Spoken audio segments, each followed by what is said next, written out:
ಸಬಾಸ್ ಮೆಚ್ಚಿದೆಯೋ ನಿನ್ನ ಕೆಚ್ಚದೆ ಮಾತಿಗೆ. ನೋಡು ಭೈರವ, ನೀನು ಗೆಲ್ಲದು ತಡವಾದ್ರೂ ಪರವಾಗಿಲ್ಲ, ಆದ್ರೆ ಒಂದ್ಸಲ ಗೆದ್ರೆ ಎದುರಾಳಿಯದಲ್ಲೇ ನಡುಗು ಹುಟ್ಟಿಸುವಂತಿರಬೇಕು. ಇಂಡಿಯನ್ ಆರ್ಮಿ ಅಂದ್ರೆ ಒಂದು ಭಯ ಇರಬೇಕು, ವೈರಿಗಳದಲ್ಲಿ ನಡುಗು ಹುಟ್ಟಿರಬೇಕು. ಅದೇ ಗತ್ತು ಗಮ್ಮತ್ತು. This is power Indian army. ನನಗೆ ಯಾಕೋ ಇವ್ರನ್ನ ಕಳಿಸ್ಕೊಡೋಕೆ ಭಯವಾಗ್ತಾ ಇದ್ದೀರಿ. ಹುಚ್ಚಿ, ಸೈನಿಕನ ಹೆಂಡತಿಯಾಗಿ ನೀನು ಭಯ ಪಡೋದಾ? ಅವನು ಹೋಗ್ತಾ ಇರೋದು ಸಾಮಾನ್ಯ ಕೆಲಸಕ್ಕಲ್ಲ ಭಾರತಿ. ಭಾರತ ಸೈನಿಗೆ, ಭಾರತ ಸೈನಿಗೆ.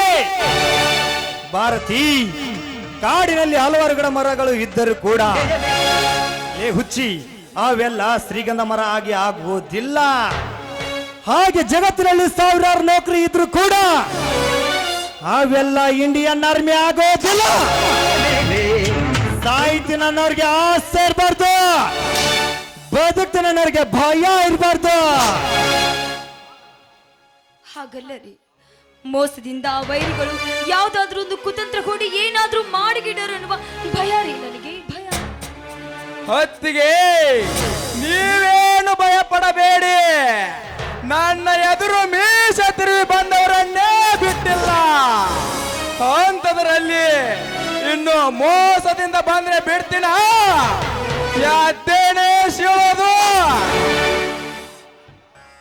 ತಮ್ಮ ಭೈರವ, ಇದು ಊಸರವಳ್ಳಿ ಜಗತ್ತು.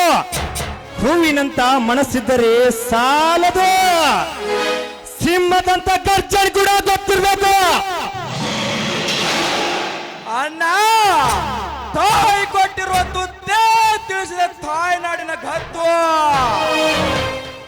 ತಂದೆ ತನ್ನ ಭುಜದ ಮೇಲೆ ಕೂರಿಸಿಕೊಂಡು ತೋರಿಸಿರುವ ಭಾರತ ಗಡಿಯೇ ನಮ್ಮ ಸತ್ತು. ಆ ವೈರಿಗಳಿಗೆ ಏನು ಗೊತ್ತಣ್ಣ, ಈ ಭಾರತದ ಸೈನಿಕರ ತಾಕತ್ತು. ಸಾಕು ಸಾಕು, ಈ ದೇಶದ ಪ್ರೇಮದಿ ಗಮ್ಮತ್ತು ಸಾಕು.